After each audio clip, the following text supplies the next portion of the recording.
Hello friends, welcome to our YouTube channel. In this video, I'm going to tell you about how you can unlock your phone by Google Assistant in your Motorola smartphone.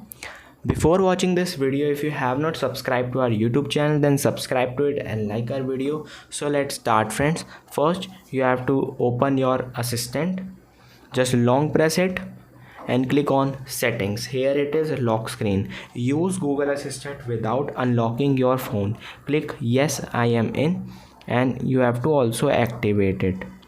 Allow assistant to respond when your phone is locked. To get personal result like your contacts and messages, say hey Google so that assistant can recognize you. You can see phone is turned off, and then you have to say hey Google, what the message recently. Hey Google, what's the message comes.